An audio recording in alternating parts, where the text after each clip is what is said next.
Hello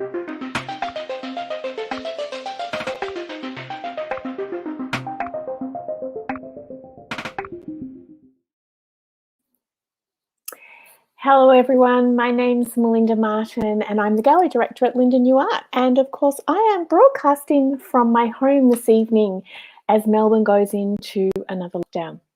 Welcome to Linda New Art's event, Strange Bedfellows. This event pairs two speakers on unrelated subjects, followed by questions from you, our audience. During this first part of the program, the presenters share their specialised knowledge, and in the previous conversations we've had with the two presenters this evening, it could end in fisticuffs, who knows. They'll have a short, sharp 20-minute lecture. We'll get to listen, we get to learn, but during the Q&A, that's when it gets interesting. Anything can happen as you, the audience, seeks to find the connections. Both speakers must answer the questions that you ask, even if it isn't their specialised topic. So gather your friends, prepare to learn some weird and wonderful facts, and compete to see if you can come up with the winning question. There will be a prize awarded to those with the best questions for making the best connections this evening. By now, we're sure you've attended a few virtual events from home. You're probably going to attend a few more as the year progresses, but we wanted to make sure that everyone feels welcomed and well informed about how it's going to go tonight. I'd suggest you grab a glass of something and maybe some suitable snacks. Tonight you're coming live, you're joining us live on YouTube and Facebook. If you're watching us live tonight and you would like to make a comment, you'll need to log into the platform you're watching us from. We'd love to hear from you, so bring your questions up on the screen after the presentations. And as I mentioned before, the best connection will be awarded prizes. So up for grabs tonight is a Hendrick's gin pack, including a bottle of Hendrick's gin, Hendrick's glasses and tonic. But you've got to be over 18 to collect this one.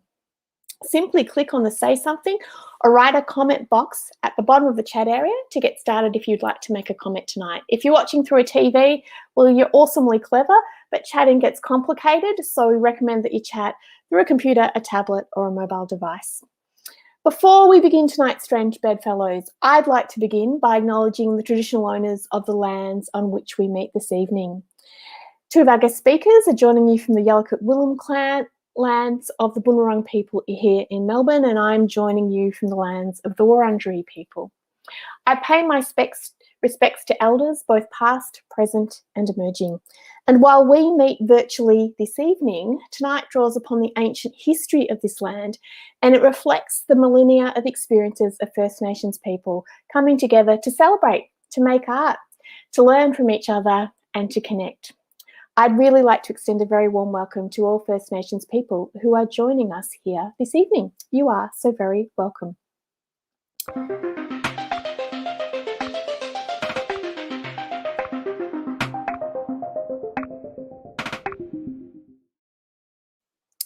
Tonight we have a very special face-off between two somewhat related subjects, but with an entirely different ethos. Let's face it, we live in an analogue world, but hang on, we seem to have accelerated into what seems to be a very digital world in recent times.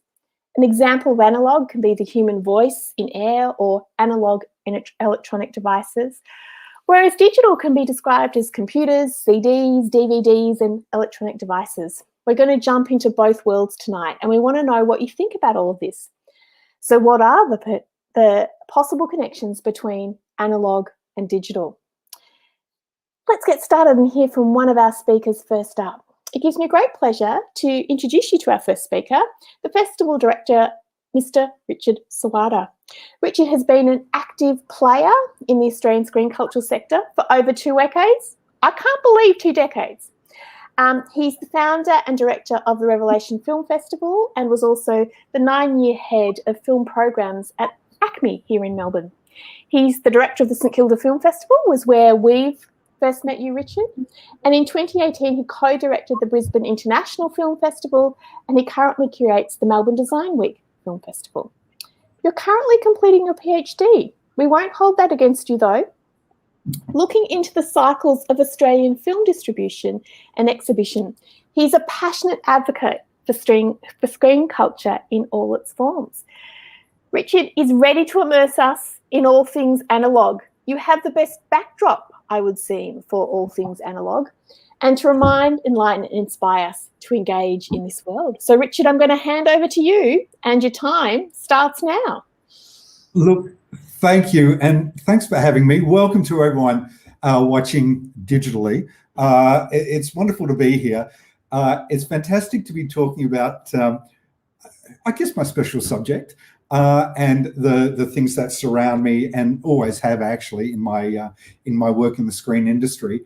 I am Festival Director for the St Kilda Film Festival, which is a great pleasure. I'm in my third year now, loving every minute of it.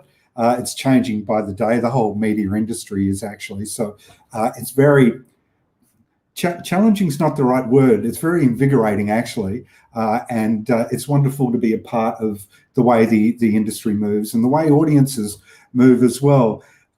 Look, I'm going to bring potentially, I don't know about knowledge, but I'll be talking about experience, which is what the analog world is all about. It's about the tactile nature of the things that we use certainly in my world of entertainment, and the way that those things underpin where the industry is, and in many ways underpin the future, despite the fact that they are much more manual in the way that you need to approach them.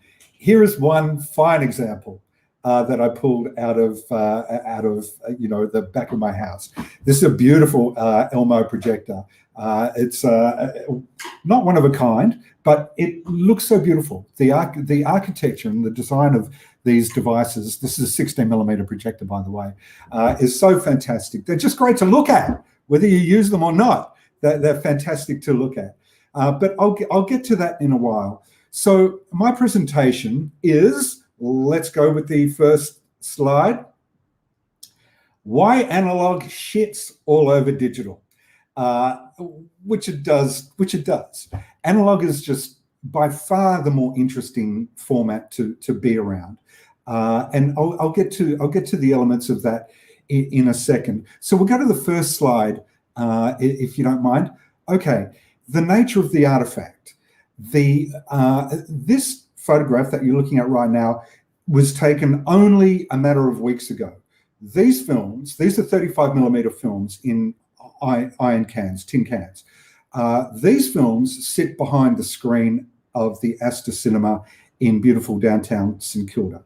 And this shot represents probably only a quarter of the 35mm films that are stored behind the screen at the Astor. As you're going in there to watch a movie, which is usually on film, or in many cases on film, they are sitting there right behind the screen.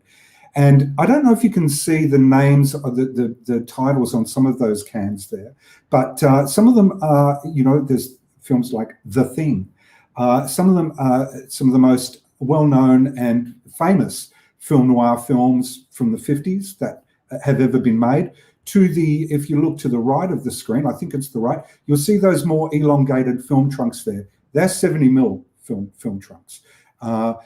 A single 70mm film, let's say something like Apocalypse Now, will come in about 10 or 11 of those film cans. In the film cans that you're looking at right now, the other film cans, the more octagonal film cans, each one of those contains probably 2 or 3 20-minute spools of film. So a feature film will have around, a feature film will be in 2 cases and have about 5 or 6 20-minute reels, which the projectionist pulls out of the film can and joins each reel together, head to tail to head, tail to head, tail to head, to make up the film, and they put it on a platter which runs through the projector. Now, for films as an artifact, for archival films, which most 35mm films need to be run now as, you have 2 projectors in the projection room, and one 20-minute spool is on one projector, and another 20-minute spool is on another projector. And when the film reaches the end of its spool, there's a signal on the film. And if you look carefully at some old films, even digitized films, you'll see little rings in the corner of the screen. And that's a signal to the projectionist that you need to change the projectors over and start the next spool. Now, projectionists will do that absolutely seamlessly. You will not know that that action is going on in the projection room. And in actual fact, it's an art. And I'll get to the art of projecting and presenting shortly. But the artifact is really something. In my career in the screen industry, when you're looking for a particular film, when you're curating a program, you might be looking for the only existing version of that film on the planet in its original format, in 35 or 16 millimeter films or 70 millimeter film. And in that journey, in finding that artwork, that work of art, you will come across many, many people, many collections, which will open other doors to other films and other collections and other people. And you will come across many, many hidden places in the world of art, not just in film, but in art. And these places and these people are it's very moving to be part of that history. It's very moving to be connected to the history of films, even these films that exist here in Melbourne right now. And this is only a quarter of what is there just in that collection. And being part and connected to the history of not just the singular film, but of the entire cinema history is something that is really, it's addictive. And it's a very beautiful thing to be part of. And with the filmmakers and the collectors, when you find these things and you bring them forward and bring them to audiences, I don't mind saying that I've cried in the cinema, not because of the film, but because of the artifact and looking at the beauty of the artifact. And I'll cite a particular example. When I was working at Acme, we showed the Godfather trilogy. And we showed them all on 35 millimeter film. And they were brand new prints like this from the Academy of Motion Picture Arts and Sciences, the Oscars, in the United States. We got them brand new. They were fresh out of the lab and hadn't been run through a projector ever. And I was sitting in the cinema watching these movies, Godfather Part 2 particularly. And I looked at the grain and the texture and the brightness and the color of these films. And I cried at the art of not just the filmmaking, but the artifact, the art of producing an artifact and presenting the artifact and being part of that. And actually at that screening, there was a couple of kids, like 15-year-olds came out at the interval and said, how does it work? Where is the soundtrack on the film? How does the sound work?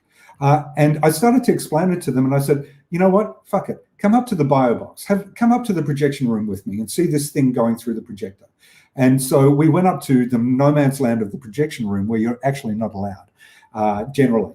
And I asked the projectionists there, God bless all the projectionists at Acme, to explain how it worked, and he did. And these kids they couldn't believe their eyes that how this thing worked, and that was standing back and looking at them, marveling at this artifact was really something. And in my world, I have many of these films. I have quite a number of these trunks, but I work in the world of 16 millimeter film. This is a 16 millimeter film. This one is called Are You Popular? And so my specialism is in 50s and 60s and 40s educational films and television commercials and that sort of thing. So this film, Are You Popular, is an educational film made in the mid-50s for teenagers about, gauging your popularity and how to behave around the opposite sex and how to behave around parents and how to be a regular, well-behaved person. This film, Personal Hygiene for Boys, was the first film that I ever collected. I've probably got upwards of 200 of these films now, including some magnificent films like It's a Wonderful Life and Blue Venus and Leni Riefenstahl's controversial classic Triumph of the Will, the Golem, the German expressionist films. I have these on 16mm, and they're magnificent. You can never own them. They can only ever pass through your life. So the nature of the artifact, and we can see the nature of the artifact with LPs now. This is a really great one that I've had since I was 16 or so, and I'm 60 now. And this was made in the 60s, about 1965. So I don't know how many years old this is, 70 years, something like that. Still plays like it was bought yesterday, and it's a fantastic record. But now, you know, when we have these kind of film cans that you're seeing on the screen, these kind of 16mm films running through projectors just like this. This is what we have now. This is called a DCP. It comes in a cardboard box in the mail. It's a computer drive, plugs into a server in the projection room, which has no projectionists. The projectionists don't really exist anymore, except at places like Acme. And then it gets ingested into the system and then automatically projected through a time, a time code, not a time code, but you plug in the session times and it automatically fires off and away you go. The lights come down automatically, the curtains open if there are curtains, and the sound gets adjusted automatically. And that's how that works. So the artifact itself, this artifact, there may be 10,000 of them. These artifacts that you're looking at the screen now, and these artifacts, there may only be a dozen. And in fact, a quick story there is that a number of years ago, I was looking for a print of Mad Max, and there was only 2 that I could find anywhere in the country. This is before the film was restored. And so handling the original artifact is a thing of beauty, and it's very moving. But we'll go to the next slide. Otherwise, I'll just be here forever talking about the beauty of the artifact. The next thing is the nature of the show. The projectors that you see in the blue light there, they're my projectors. That's some of them. I was trying to sell them actually, and I still got them. But that was at a film fair. But I love showing them anyway, and people love looking at them. People just love looking at them. And so you can see me in the other shot there with a lovely Ike projector. That's a lovely slot low projector, runs like a dream. So in the old days, until recent times when there was projectionists used to have to go to night school for a year to learn the art of projecting. And that was about electronics and the way the equipment worked, but that was also about the art of presentation, which has unfortunately, with digital projection, where there is no, and the whole running of the cinema is digital, where there is no human interface, is gone. In the days when I was managing cinemas like the Westgarth and the Kino and the Brighton Bay, and it was the Valhalla was the Westgarth back then, and numerous other cinemas around the country, the projectionist was the last interface, or was the interpreter of the film. There is the filmmaker and the audience, and between them stands the projectionist.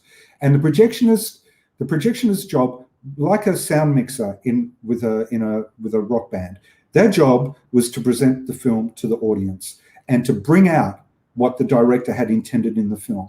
And in many, many instances, I have been in projection rooms, bio boxes, where the projectionist is writing the sound levels like a sound mixer, where I've said to the projectionist, like in Terminator 2, when there's an atomic explosion, I've said to the projectionist, make the audience feel like they're in the explosion. And I've been out in the foyer with the floor shaking with the intensity of the volume of the way the film is projected. This is the art of projecting. This is putting on a show. And this is where the cinema industry, through the digital efficiencies that have been introduced into it, has lost its way. The interface, the human interface, is gone. The projector fires off automatically. It's usually on a very dim light to save money in the changing of the lamps. And if there is something wrong with the file or the sound, no one knows how to fix it. There is no one in the venue that knows how to fix it. This is a problem, and this is the slow demise of the screen industry. Not because, because of the efficiencies that have been introduced to it by digital in the hope of making more money, and it's in fact going exactly the opposite way.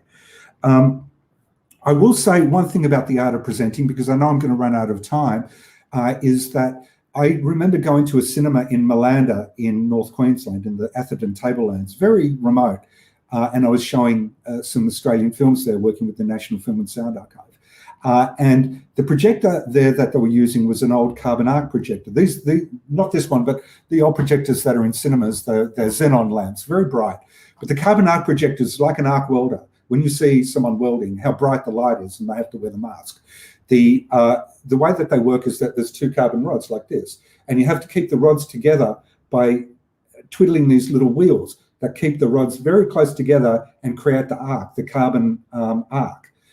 And my God, the brightness of those things was far and away any that I'd seen in even modern xenon projectors. And the best thing about being in that cinema was that, I think it was called the Majestic, was that above the porthole where the projectionist checks the focus, it was the projectionist leaned against the porthole like this and look out through the porthole to check the focus and then adjust the focus. And above the porthole, it was black with 100 years of projectionist hands. These are the carbon arc projectors are more than 100 years old. And the Asta actually still has one in the bio box.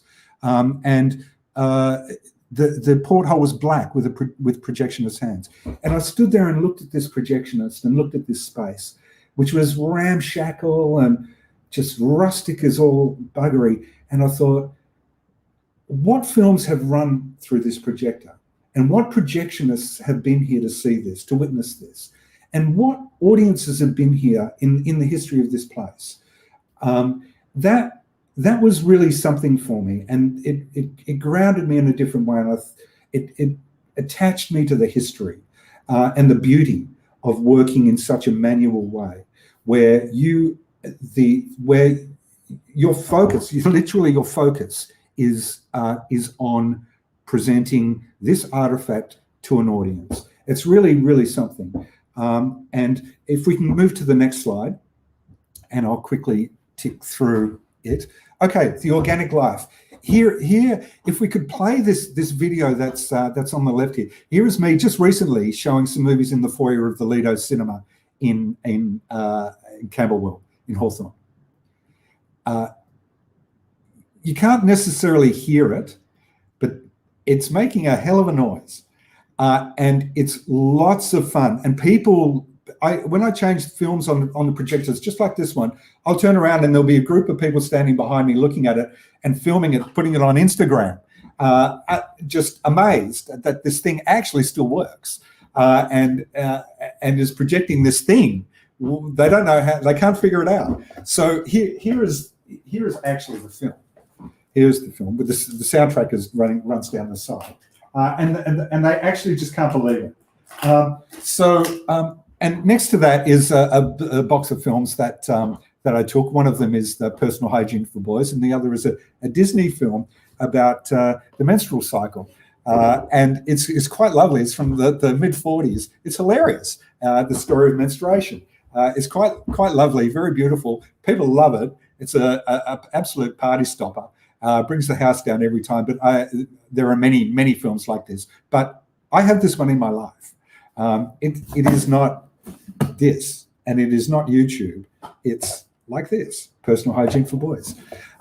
So the organic life of these artifacts are very important because they don't actually they don't ever stay the same. They're chemical based. And with this one here, this one here, I can smell it.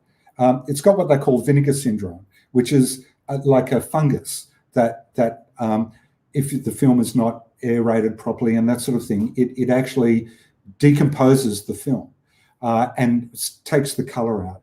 But this is a beautiful thing of this artifact, is that it's never the same. It never stops being something else. And it is constantly having another life over the let's say 70 and sometimes 80 years that some of these films are, that can still run through projectors like this and can still run through projectors like this. Not always seamlessly, but that's part of it. And in with the presentation of the film, as I was talking about with projectionists, they feel the film. When they rewind the film and when they make it up, they run it through their fingers and at high speed, and they can feel every nick and every pop and every splice in the film. So they know how it is going to run through projectors, and every projector runs differently. Like not every film runs the same way through this projector and the same film through another projector. So you have to be very aware of your relationship with the artifact, both artifacts, and focus and be one with the artifacts. So this is one of the beautiful things about it, because these things are me, and these things are the projectionist, and the audience doesn't see this magic, and the audience doesn't see the labor that goes into this, but they can feel it, because that's the projectionist's job to make them feel it. And we'll just go on to the next slide. Okay, the world of analog is just crazy. You just never know what you're going to find, whatever search you undertake. So you can see that projector there. That's a Super 8 projector of mine. And recently I came across a 3-minute version of Star Wars on Super 8. And an 8-minute version of the Poseidon Adventure, just one of my favorite movies, just by the way. And then there's this crazy little hand projector in that box next to it, where you hold it up to your eye and you pull a trigger, and there's this little Super 8 film that whirs through it. These things, I just stumbled across these things, and I love them. They're so funny.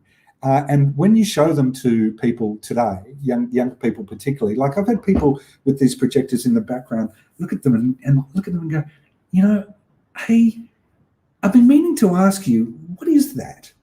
And so I go through the whole thing, just like what I have now. And I absolutely love it. And they love it as well. It's like they can't wait to get their hands on it and give it a go. And the other photograph you see there of me in an old office of mine, reading a TV Times. Now, look, magazines, well, it's an analog thing. I have every TV Times from 1968 through to about 1984, every week, every single one of them, which I came across quite accidentally in my wife's grandmother's shed after she passed away. They were going to ditch these things. And I said, oh, no, please let me have them. And so I've been carting them around the country for 20 years now. And I absolutely love them. They're in absolutely pristine condition, and they are such a slice of history that completely irresistible. And they, like these films, they smell. And like a book, my wife once said to me, I love reading because books smell like intelligence. And they do. And these things smell, I don't know what they smell like, but they don't smell like anything that you are used to or are familiar with. They smell, it's a different time and a different place, and that's where they take you to. But the crazy world of analog is just brilliant. You never know what you're going to find. You never know if it's going to work, but it's always fantastic to have and great to look at. And we'll just go to the last slide. I think it's the last slide, which has introduced me to a completely new hobby, storage. This is what the analog world has. This is my storage facility, by the way. I took it just on the weekend, just this last weekend, took that shot. This is what I have been reduced to. And I love it. I go down there and I look at it and I think, okay, how am I going to figure this mess out? And probably about 75% of this stuff is film related. You can see in the middle of the frame there's a film spool sitting on top of a container in there. But it's full of film stuff. It's full of film books. I think you can see in a case to the left there on this my left, there's a case of videotapes, a box of videotapes. I've probably got about 3 of them. You can see under that there's a box of newspapers that I've kept from historic events like explosions and wartime and all people getting fired from the government and COVID and the whole thing.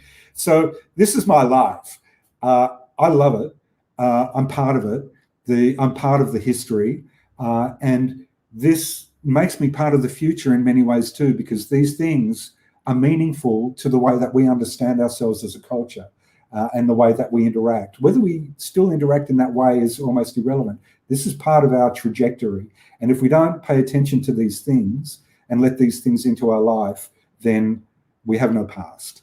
And the entertainment world it has a history, and it has people who populate that history. And I like to think that I'm somehow, in some small way, connected to that history. And there beeth my presentation.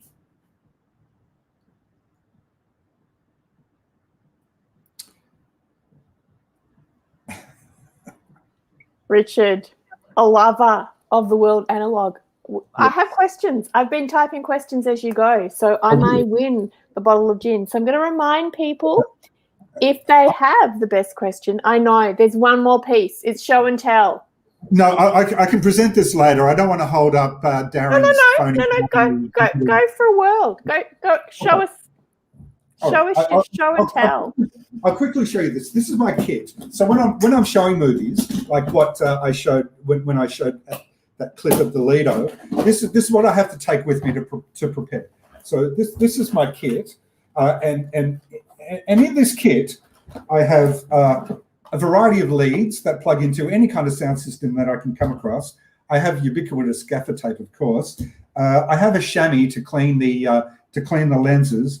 I have a range of lamps. This is called an exciter lamp. So this is the sound. This is what picks up the sound on the film. And then I have the lamps themselves that project the image, the brightness of the image. I have some spare 16mm film here to splice at the head or the tail if I need to.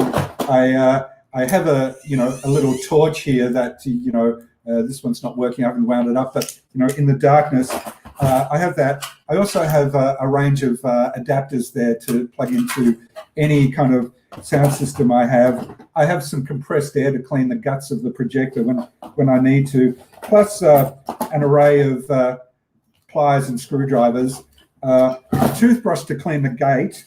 I have a variety of lenses here. This is a magnificent zoom lens I use on my Bell & Howell. This will fill the space of like any of these walls from 4 feet away.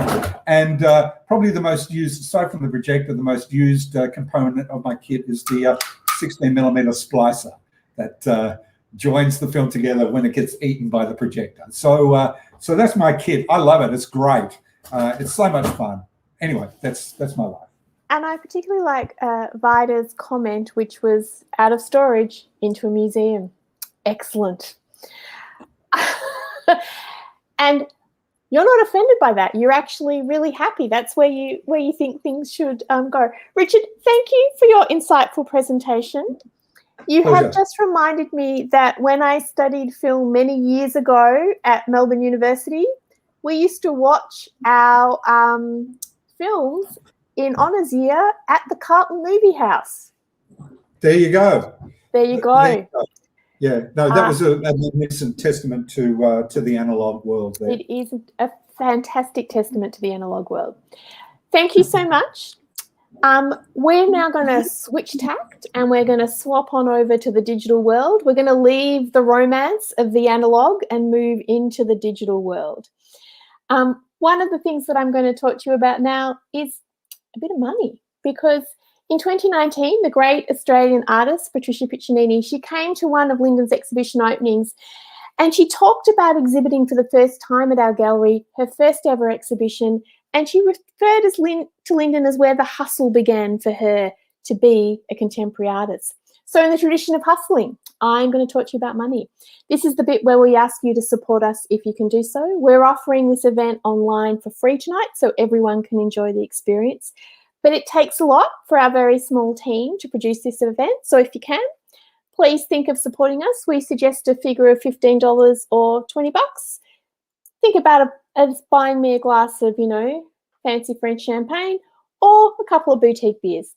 And of course, if you'd like to add some zeros to the end of those numbers, you're welcome to do so. You can just jump online onto our website and support us securely online. We need your support now more than ever, and we thank you in advance for your generosity. Now I'm going to introduce the next presenter. It gives me great pleasure to introduce Darren Vukasinovic. Have I pronounced the surname correctly? That was perfect, Melinda. Well rehearsed. Ooh, I have practiced.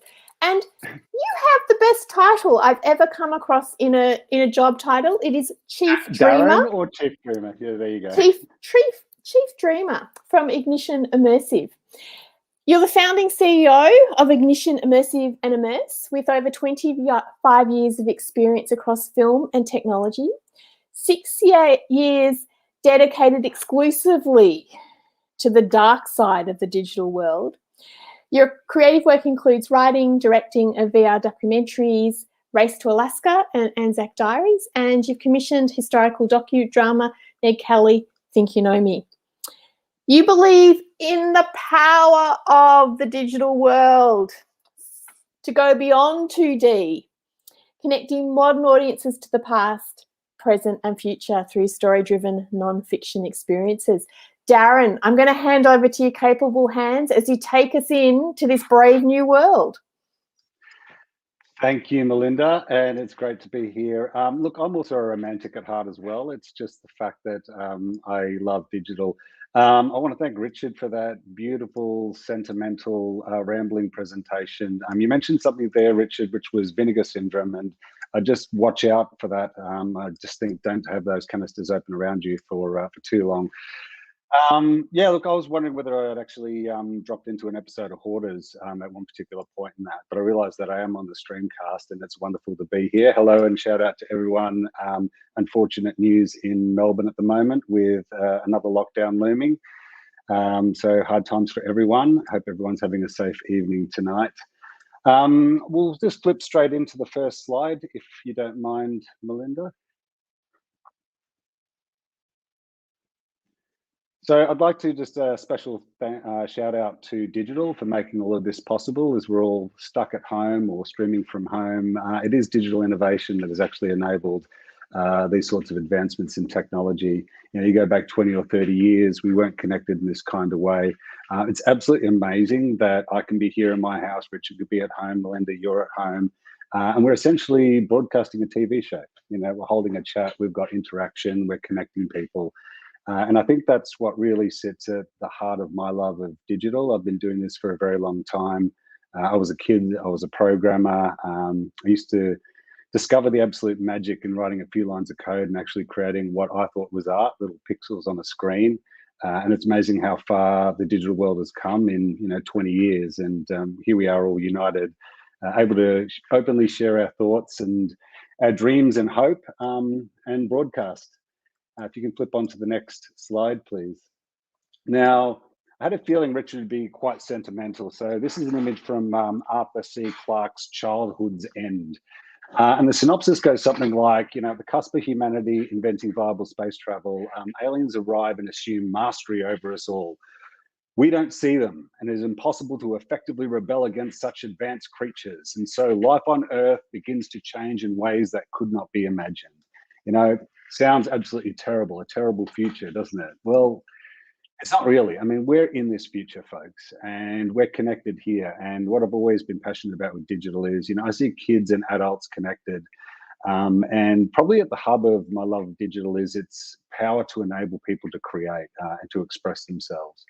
When I was young, it was hard for me as a budding filmmaker to get access to equipment and things that I wanted to be able to create films. And digital world, and when I see kids now and the ability for people to create, it is just, for me, the heart of the analog story is creative potential. And when I see there's never been more creative expression in the world and ways to connect, I think digital is an extension of the analog story. Richard talks a lot about the tactility. Well, there's still tactility in digital tools and the things that you create. I don't think anything is lost, but what I love is that the tools themselves are being put into the hands of more people. And I think that's a really, really powerful thing. It's what drives me as an individual, and seeing it in others is something that's inspired me to run my studio. If you could flip on to the next slide. So, I call it creative democratization. Ideas and perspectives can flow with the more people that can put their hands onto creative tools. And the definition of art itself is, reflecting human thought and perception. And digital's enabled more people, more abilities to express their thought and their perception and share it with the world, to be able to go out and create. That process enables the flourishing of voices, which I think is absolutely one of the most powerful things that digital has enabled. It removes barriers to create, removes barriers to express, and it removes barriers to enjoy an experience. And Richard talks about being able to enjoy things in a theatre. I'm hooked on the idea that digital enables us all to enjoy theatre shows, films from anywhere in the world, but it also enables people to create these things and share them with other people as well. If you could flip onto the next slide, please. So, I was talking about when I was a kid and I wanted to be able to create films. We've got good old George Lucas over there on the left with a wonderful 35mm camera. These cameras, they were expensive to acquire. They still are. Film stock's expensive. It's expensive to shoot on, to expose and edit. It really puts filmmaking itself into the hands of probably a select few. And I think about the world today where everyone has a camera in their pocket, and there's 360 cameras that you can get now and make immersive films for less than $400. Everyone's carrying around, a video camera, and that is just a powerful notion when you think about the ability to create these experiences that we actually want to enjoy. I was this kid sort of running around with this 8mm camera and shooting a very little bit. I learned it. I love the tactility of it. I mean, it was beautiful, but I was completely limited with what I could create, limited with resources, film stock, the ability to expose. Couldn't get into an editing studio. I couldn't splice film. And so I could never really develop my craft. And I think there's something in that, because experimentation and having a space, safe space to do it is really critical to developing a unique voice. And what I see from digital is that it enables creativity to flourish. There's less barriers to experiment, and you can find a voice. People can download digital art tools and start to experiment. You can do this at home. You can actually learn video editing or go and shoot video on your phone, edit, try special effects, do all sorts of things. The fact that you can do it with very little input from others or inhibition from others enables you to actually have this safe space where you can develop a unique voice. And I think diversity of voices is an important pillar of all creativity. It's certainly an important pillar of our creative industry in Victoria and everywhere. It's like the personal sandbox. When I was that kid programming and finding art in pixels, I was able to do that in my bedroom at home. I didn't need permission from anyone. And it really enabled me to find new forms of expression. And I found that people connected with the art that I was creating at that time. And I think that's the world that we live in now when we think about digital and connected. It's a world of explosive creativity and explosive connectivity around that, and this trading of ideas. It's just such a rich world of creative expression. You think about learning as well, like digital has enabled people to learn the most amazing things. You can go onto YouTube, you can go onto forums, you can connect with other people who've got similar interests. You want to learn anything out there with any kind of artistic craft or any of the tools that are involved with it. And you can just tap into so much learning resources. And I encourage anyone, like during lockdown, you can take on hobbies or you can learn some amazing things. You'd be surprised with what you can go out there and learn. The tools themselves, digital tools to create, whether it's music or art or film, visual effects, 3D, that stuff is all relatively free out there. It's an open source world. And so we have this amazing democratization of creativity and the ability to learn and the sandbox to actually do it in, and then communities of creatives. And the best way to learn is to do, and digital makes the doing part incredibly accessible for everyone. I've also seen this wonderful trend where we're in the age of creatives actually making creative tools. Like creatives themselves are building the digital tools and other things that other creatives are then taking and using and applying into digital craft. And I just think it's absolutely amazing that somebody that's a creative can also create a tool, a new tool that doesn't exist, that somebody else can use to create something else. It's this wonderful amplification effect that we see. And the story of digital is like that. Yes, it's accelerating, and yes, it's quick, but that amplification is being driven by people's ability to innovate and create tools and share them with others. Flow state is so important in creativity, and I think all creatives will associate with flow state. And it's that state of mind that you get into where you are in the absolute zen of creating. And the less barriers there are between that intuition and that drive to create and the output of that creation, the more fluidity there is for the flow state. And digital's enabled people to tap into that flow state. If I want to go out and shoot some video or some photography, or write or create sort of some film stuff, there's not many steps there for me to do it. The gap between the thought and the idea and the creation has been shortened significantly through digital tools, and that absolutely fosters flow state. So, we're talking about increasing society self-representation. There's less people involved in editing and decision making. Ideas are flowing, they cross-pollinate, we're fostering new ideas.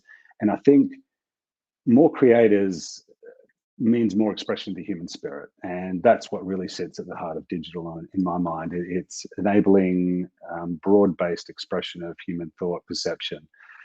Decentralization is critical for open expression. And again, digital does that. If we could flip to the next slide, please. So, Richard had lots of photos of film canisters and everything else. I remember on one of my little film canisters many, many years ago, there was I went to get it processed, and they had a disclaimer. It said, "Damages or loss by our company, subsidiary or agents will only entitle you to a replacement with a like amount of unexposed film and processing. Except for such replacement, the acceptance of the film, print, slide, or negative is without other warranty or liability." It's scary to think about how much analog material has been lost in the world. Films, things that become, overexposed, damaged, lost. Analog is susceptible to damage and loss. And so there's no perpetuity necessarily in analog. As tactile as it is, it also has these disadvantages. Old age and dust and dirt, like streaks, physical damage. It's almost like us human beings. There's a mortality to it. And it's sad when things like that is lost and art is lost. In the digital world, we have incredible cloud storage. Distribution is absolutely widespread and has perpetuity. It's preserved for all of humankind, and all of human thought is preserved there. And that includes analog, by the way. Many analog works are being digitized to have their digital afterlife and reincarnation and recreation. And we're just in this beautiful point with digital where all of human history and all of creation can be preserved and it can be accessed. Richard was talking about the films at the Astor Theatre. It's really romantic. They're out there in the back where a few people can go and actually access those canisters. Digital enables everyone access to all creative work through different channels. Sure, there may be some paywalls or other things, but it's not limited by the ability to access the physical object. And I think it's a really important part of what drives Google Arts and Culture. They're preserving and making accessible to all of humanity great works. And I think that's really important. This image here, during the ISIS uprising, there was a huge amount of destruction of ancient art. It was really just tragic to see these old statues and works of art, hundreds of thousands of years old, being destroyed. That little Indus bull on the right, that's a little Indus bull I have in my cabinet, and I photo scan this in 3D. I learned those skills. I learned it off YouTube. I did it with just an everyday iPhone camera. I was able to digitally replicate this little Indus bull in 3D. So now I have this 3D version of this bull as well as a physical thing. But I can springboard this bull and have anyone in the world share it. It doesn't have to just be someone I can walk in and can look into my cabinet. They can springboard it in augmented reality. They can put it in their cabinet. And I just think this digital twinning is a beautiful part of where digital technology has gotten to at the moment. It's photorealistic as well, and to me, this is tactile. When I see this and I actually spin this around and put it in AR on a tabletop, it's as tactile to me as the physical thing. So I don't buy that we're losing tactility through digital channels at all. If we go to the next slide.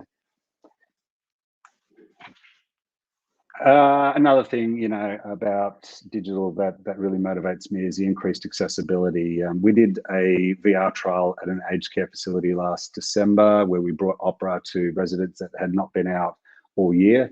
Pre-COVID, they probably rarely go out. Many of them have mobility issues. There is financial barriers to them going out, health concerns, and so forth. And so, for people with accessibility concerns, they're denied the access to an Astor Theatre or to go and see a film or to go and see the opera. And taking a virtual reality experience to them and putting it on their heads and actually having them have the time of their lives. They had the most amazing experience, and the feedback did bring tears to my eyes. That quote there is from one of the ladies that said she's going to remember this the whole day. This is people with dementia who having trouble remembering anything from hour to hour. And digital has enabled this. It enables people to explore the world and experience things they otherwise wouldn't be able to. So it's all good and well for us to talk about the tactility of experience and things that we should have that are analog and that we can access, and we forget about what that means to different people. And digital enables a leveling of that playing field. Certainly at the moment, I'm sure Linden, like other galleries, are creating digital virtual tours and broadening accessibility. That's because art and creativity shouldn't just be locked up in a cabinet somewhere or locked up in a place where only certain people can get to it. Particularly in a COVID world now, we're talking about locking down of state borders and international travel. And so how do we connect people with art? How do you connect them with their own history, their own culture, particularly people who've come from overseas? Digital is enabling those bonds to be tight and to be retained. And it's a really powerful thing that we live in the world with this technology now, and we're facing what we are at the moment. And I think it's a saving grace that people can communicate and reach out and indulge in culture. There's also another final side to digital, in that in the digital world, people represent what I call a digital self. And I think when we think about mental health inhibitions, people's own sense of identity, digital enables people to adopt identity which they consider themselves to be. And we're removing perceptions of references to people's physicality. And this is another powerful aspect of digital, because digital art, digital experiences can be shared, and they can be shared in a digital form where you come as avatars or you're in, virtual rooms like we are here tonight. And you can represent yourself as who you feel you want to be. We're removing some of those levels of judgment in society, which for people, they want to be identified in a certain way. And digital has enabled a new sense of self-identity through that process, which is really powerful. I run a VR AR company. What really excites me is what we call the metaverse. The internet's gone from the internet superhighway of data to the Internet of Things. It's connected, phones and speakers and light bulbs, to where we're going to, which is the Internet of Experiences. So VR and AR enable immersive digital experiences, either transporting you somewhere or augmenting digital content into your real physical world. This metaverse is an amazing future of creativity and artistic experience, where we see a complete convergence of all the different arts and crafts coming together. And I'm talking about the skills and the craft that people have learned through analog. It all translates into digital, the art skills and all the tactility skills. People can build digital sets in the metaverse in a similar way to the craft of building a physical set. And so we're talking about this virtualization, this mirror world where all of the things that we love and enjoy about this analog existence, including the art and the craft and the creative process, all have a translation over into this world. And so we're not really losing anything. What we are gaining, though, is a broadened accessibility and a broader number of people being able to actually create, build, and share in this world. And the types of experiences that people can build in a metaverse-like world is something that you just can't achieve in the real world. Art and culture and humanity is progressive. It's incremental. We're building on top of things. Film was great. Film is beautiful. 35mm film is beautiful. IMAX is beautiful. digital film is beautiful, UHD is beautiful, and we keep going and going until we say, well, virtual immersive filmic experiences are also beautiful. And they're all built on top of each other. This is a little, talk about tactility. This is a Leica 1947 lens that I picked up. It's a vintage lens. I do love vintage things, analog and tactile. I adapted this to work on a digital SLR camera. So now able to actually merge, I guess, an analog craft and an old vintage lens with digital tools and digital craft, and I'm doing something a little bit different to what I'd normally do with a film camera, but I'm doing it in a way where I'm able to actually explore and iterate that craft in a different direction. It's incremental on the craft that lens was invented for in the first place. And so for me, there's no argument in analog or digital, because digital already encompasses all the things that we love about analog and kind of ports them into this new world of opportunity. It's a thing of beauty. If you go to the next slide.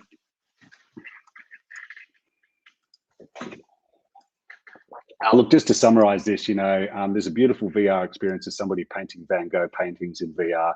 And I love this. It's a great video to watch. It's painted from the ground up. And it's about taking traditional art and craft and giving a new perspective on it, a new experience of it. And some of the comments here is, this is so cool. If only Vincent could see that. This is so amazing. I can't wrap my head around how he did it. How beautiful must be to live inside a painting.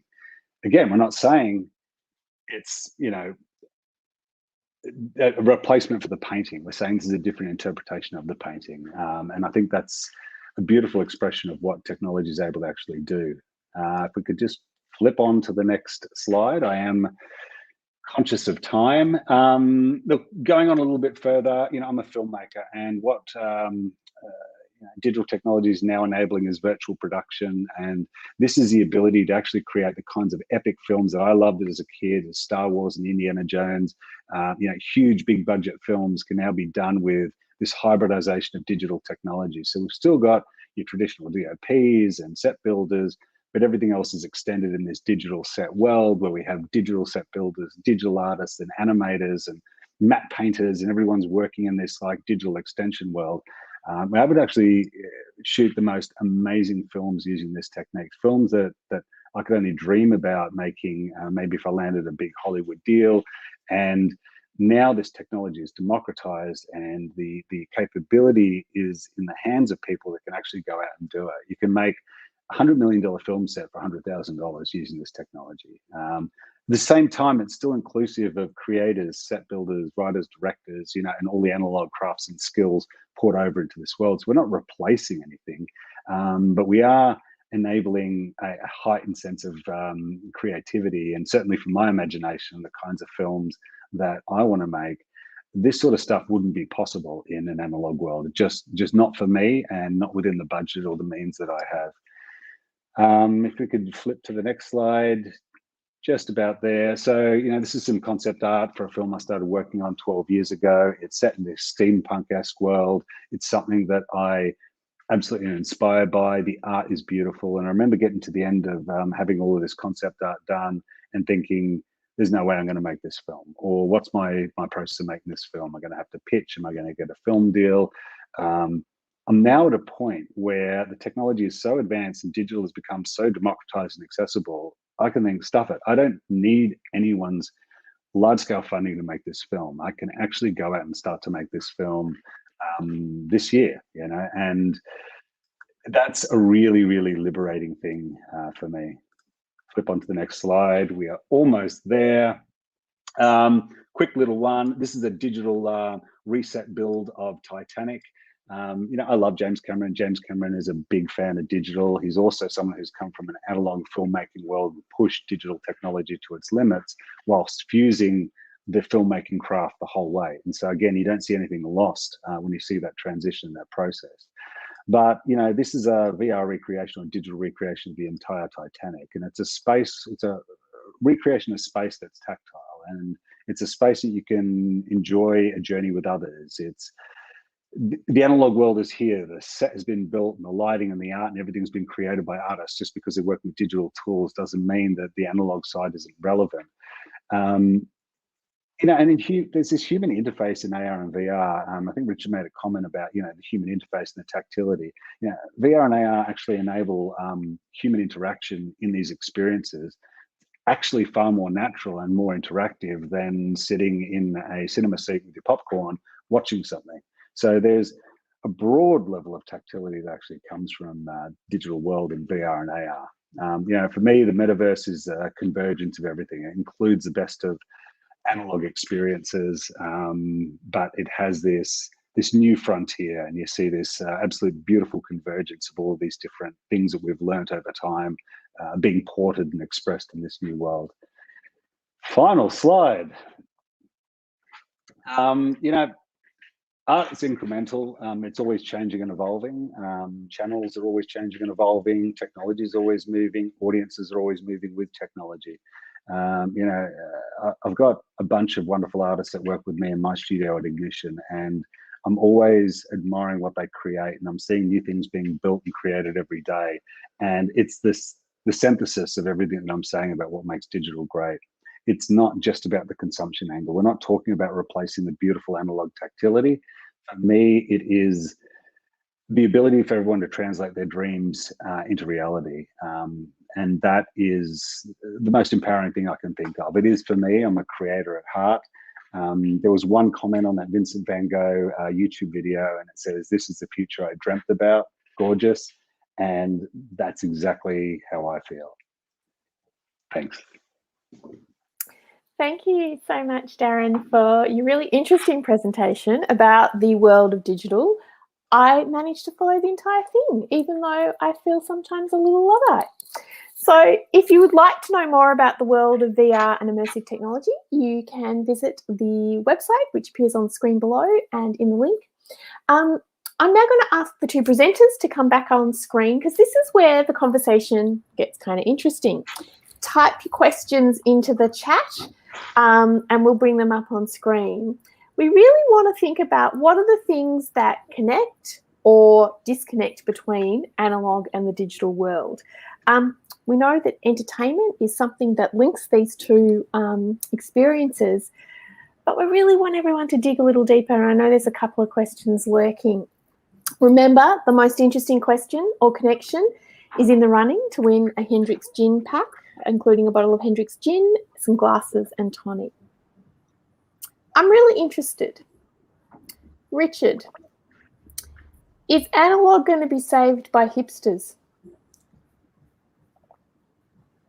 Oh, that's the question. Is analog going to be saved by hipsters? It's a statement.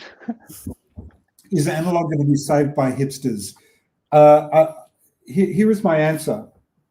I'm guessing, with the world of vinyl, and my record player is just sitting over there, was saved by hipsters, by people that appreciate it's not necessarily the finer things in life, but the more fun things in life, and the things that actually, this thing here, this thing alone is a journey of pulling it out of the rack of records, which I have down there, and I've got boxes in storage as well of the more embarrassing ones.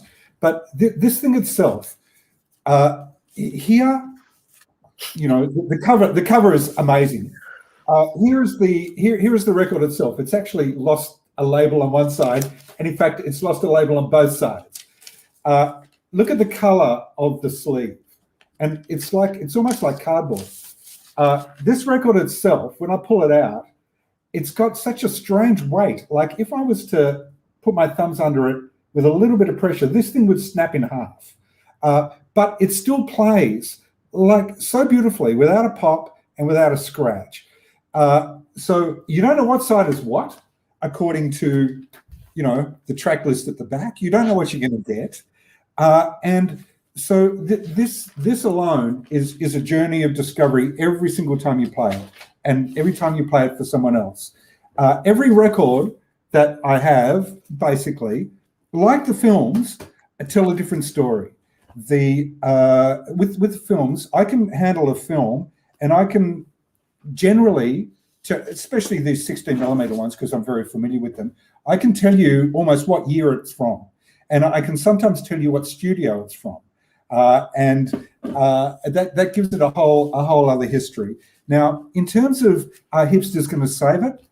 Probably, because once they discover, as they have with these, what a beautiful journey it is, and when I'm talking about cinema, the journey happens from the moment you decide what movie you're going to see while you're sitting in your lounge room, and you plan what you're going to do. You plan how you're going to get there. You plan what you're going to buy when you're there, or if you're going to sneak something in. You plan, how you're going to scam your way in. Maybe what kind of concession card can I, use this time? You plan, and then once you're there, the pathway is there is a pathway that's engineered for you into the space. It's not, you don't have a remote control in your hand, or you don't have a thing on your head that you look at and suddenly the thing happens. You go through a path that's designed to make you feel something, and that environment is not about entertainment, it's about emotion. That's the product of cinema, live cinema. They are selling emotion, not film. When people fixate on, what's the product? That's what they call it, the film. The product. What's the product? That ain't the product. The product is the sensation that you get from the moment you decide you're going to see something to the moment not even the credits roll, to the moment you're back in your house 5 hours later. That's the product. And the hipsters, that's what's on. Darren, are the hipsters going to save the analogues? Look, I think analog needs hipsters. I think it's gone more than beyond the hipsters, though. I mean, you can get analog at JB Hi-Fi now. It's become yet another product, which is interesting, and it's tactile, and we like, vinyl records and so forth. So I agree with everything that Richard's saying. I disagree with this idea that there isn't immersion and wonder within VR and digital experiences, because I think there's been some absolutely amazing things, and I've seen people take off VR headsets and have absolutely euphoric experience from that, and that equates to anything like what you might have just talked about with the emotion. I think you're mistaking digital consumption with digital experience, the ability to elicit digital emotion. I've certainly seen the most amazing wonder and inspiration come out of VR, AR, and even other digital things. So you take kids to the cinemas these days, they don't give a crap about the emotion. They rush in to see the film and they rush to get out. But you go into an Apple store and look at kids playing with iPads and finding wonder and entertainment in that. I think that there is different things that resonate with us. And there's part of this here, Richard, is like a bit of a tighter sentimentality, because it's emotional to us, because you're recollecting memories and we recollect memories when we go through those spaces. So yes, space holds a very important part of our lives. Does that mean the same thing to every person? No, it doesn't. And therefore you can't empirically say that digital is, because it doesn't resonate with you, doesn't resonate with somebody else. But I think, when I talk about this metaverse and this like wonder of experiences, there is absolutely the most amazing journeys and emotional roller coasters that people can go on through those spaces, and find the most amazing experiences for themselves, or the amazing emotional triggers. I remember there's a VR experience, Notes on Blindness, which is about, taking you through what it is like to progressively go blind. That's a powerful connection to something that I don't think any other medium or process could actually simulate or create empathy with. And so, these digital technologies have enabled us some pretty wonderful things, and I think the hipsters love it as well. I go around Fitzroy and Brunswick, and I can see a few VR headsets floating around up there. So they put the vinyl on, Richard, and then they put the VR headset on. The best of both worlds. Can I just say something about that? Look, I've experienced one or two VR things, and I agree with you, Darren. I think there is like significant experience and just a complete transportation to another place. It's a very passive experience. I would say that when you look at people doing VR, it is very, like what you see can be very dynamic, but the perception that the viewer has of that experience is very often very static. But I would say, with regard to the space of a cinema, let's say, it's populated by people. There is the experience, but it's populated by people. It's populated by people that you can see, that you can smell, that you can touch, that you can drink with. It's populated by people. And you're right about having that rememoration, if that's the word, of myself, because that's where communities are built out of. They're built out of a community sense of identity. And that's where some of the beautiful cinemas that are still flourishing today are built on high streets. They're high street places, like let's say here in Melbourne, the Austin Wick Classic, or the Astor, or the Lido. These are places that are on the high street, that people pass every day, and that they may have passed every day since 1900 or 1930. This is a community identity, even if they don't go to the place. Their parents and their grandparents went there, and maybe even met there. And you know, that is the rememoration and the place that this architecture, this physical experience has in the lives of those people, that when it's gone, it's gone. And that memory, it's tied to the persistence of a physical space that may or may not be there, right? Yes. And yes, you can form community. Yes, you can, but then in digital worlds, I see people forming communities around all sorts of interests. It's not bounded by borders. It's not bounded by geographic limitations and other things. And I think those people foster the same levels of community and sense and remembrance as what you do in these physical experiences. And that said, we've had like things like Splendor XR happen just a couple of weeks ago, where people have virtual festival experiences in congregation and other things. I'm not suggesting it's as fun as being out there on the grass, getting stoned and drunk. I shouldn't say that, but whatever. And you know, listening to music, because that's what people love, is the experience around that. Yeah, but there is this second life, or this alternate sort of stream, which still enables people to sort of foster connection and have that similar sort of experience. And I think, you know, I'm going to jump in. Yeah, go. I'm going to jump in for the next question, because you're going to talk about that the entire night. Next question. There's collecting, and then there's the fine line which gets us into hoarding. We live in a world which is incredibly digital, and I think about like my ability to take 4,000 photographs a day of what I'm seeing. But how I catalogue them and store them is really chaotic compared to how I store my analog physical things. So, who are the worst hoarders? The digital people with their multi-million 4,000 JPEG files or movie files or whatever ending it is, or the analog world with their extra off-site storage venues? Well, look, digital people, they stop hoarding when they run out of storage space. That's why phones have to keep on increasing storage space. That's a perpetual problem. I don't know. I think you define hoarding like quite different. Is it hoarding to have 10,000, 20,000 photos if they're indexable and shareable or disposable? I don't know. I think hoarding is related to clutter.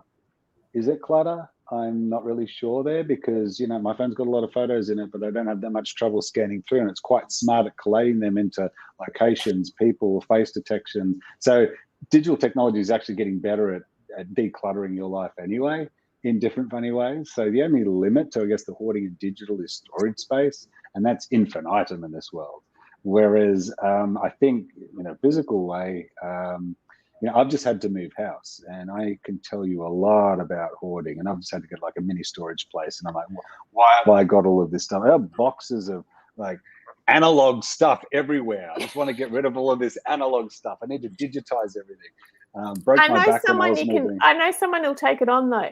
So Richard, Is there room? What about you? Is the analog world more likely to be the hoarding world, or is the digital? You can't confuse having a lot of stuff with hoarding. You know, that is a difference.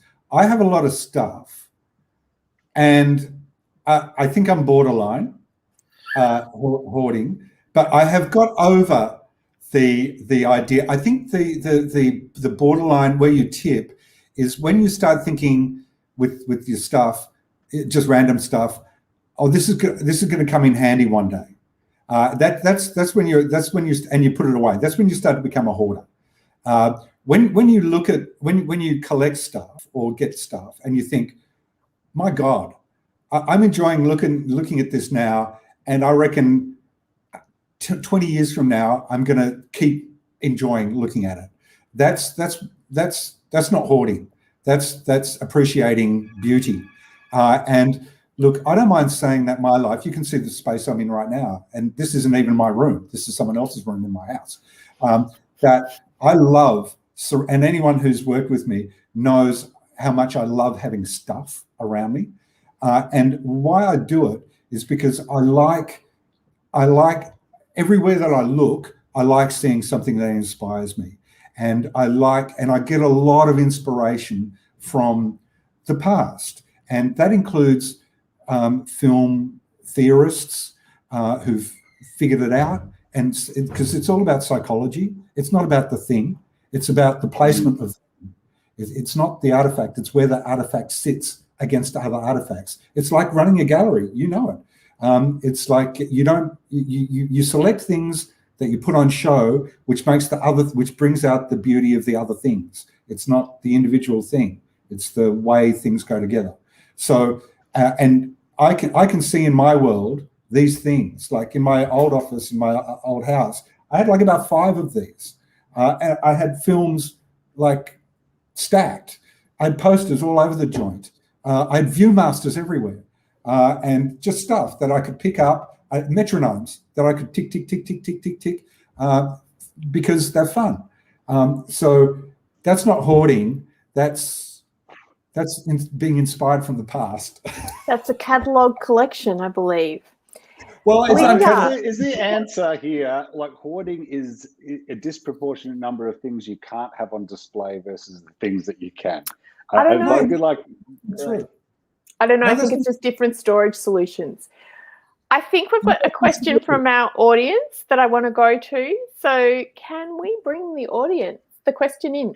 Stephen, since these talks are mostly about movies, can I ask the analogist and the digitalist each to address what movies really are? Because pretty obviously movies can't be defined or limited by nostalgia, about tools, or the promises of creativity. Who'd like to go first? Darren, what are movies? What are they really? Well, that could be quite a broad definition. You know, looking at the Netflix era, the idea of a movie's gone from being a feature film thing down to a short film to whatever. It's a series of moments that are put together in a cohesive fashion to tell a story. And that story can be told sometimes in 30 seconds, and it can be told in 2 hours or 3 hours. I think, no, it's not about nostalgia. You know, I think that the phrase movie is story, and story is narrative, and that thing is just how long it has to be. I mean, I'm working on a film at the moment, right? It's a short film, or it was a short film. It started at 25 pages. And then it blew out and it went to 83 pages, 90 pages. And then I thought, what is this? It's now 90 pages. This is an hour and a half. Is it a feature film? It was too long. I cut it back. It's now 70 pages. And I'm in this terrible spot. And I go, it's not a short film. It's not a feature film. It's like an hour. Is that a featurette? And then I thought, who gives a damn anymore? Like, when I go and watch stuff, I can watch it for 20 minutes or for 40 minutes. People will binge watch, 12 episodes of an entire TV series in one sitting and consume it like that. So I think, for me, movies are memorable moments stitched together that form a narrative that has a cohesive sense to it. It has either an emotional resonance or an intellectual resonance. At the end of the day, it could be 5 minutes, it could be 50 minutes. So what are movies? I've kind of semi-answered that, I think, but it's a really super interesting question. Movies are not about the movie. Movies are about emotion and experience. And I remember when I was a kid sitting around the kitchen table with my parents, and my dad was European, very loose. My mum was very uptight British, and he used to drag her sorry ass to all kinds of European art house cinema in the 70s, when virtually no one went to European art house cinema because it had subtitles. It's like, why? Why would you go and see something subtitled? And they used to sit around the kitchen table, and my mum used to say to Dad, "Remember that time you took me to see that? What was that Swedish thing that you took? That Bergman type thing? Was it Bergman? What? Remember that time?"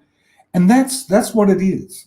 It's that time, and that's kind of nostalgia, but it's beyond nostalgia.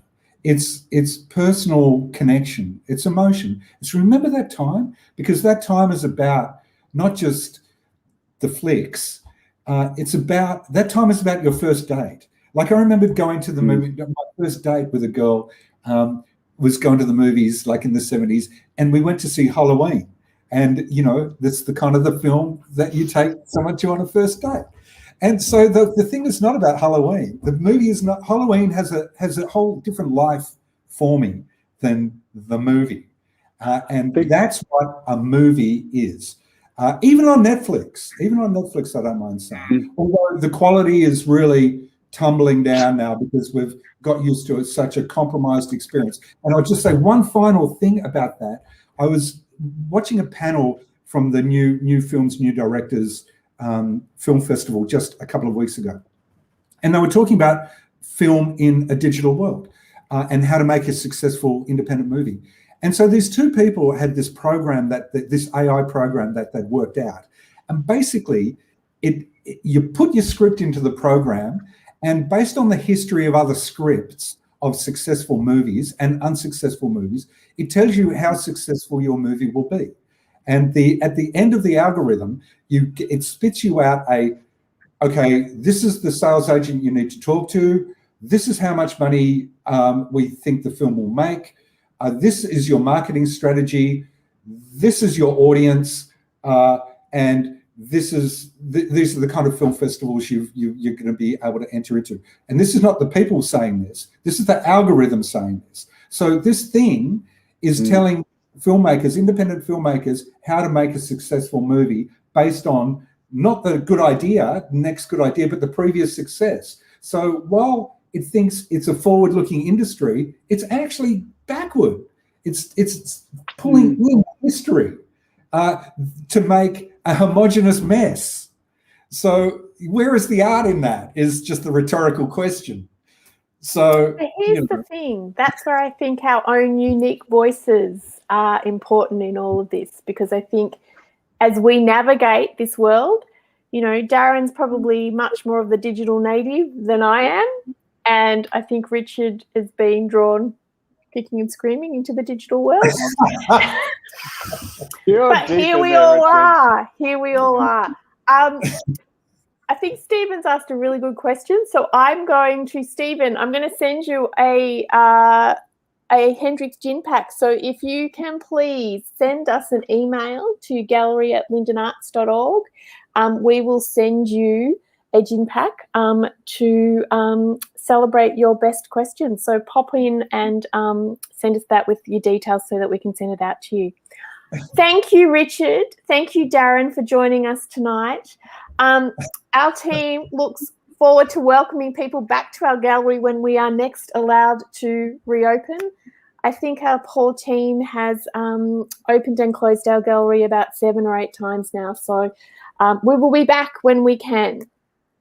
Good night, everyone. Stay well and safe in this current little adventure here in Melbourne, and we look forward to seeing you soon at the gallery. Thank you so much, Richard and Darren. Pleasure. Thanks, Melinda. Richard, watch out for that vinegar syndrome. Oh, it stinks. It reeks. It's poison. Have a good night.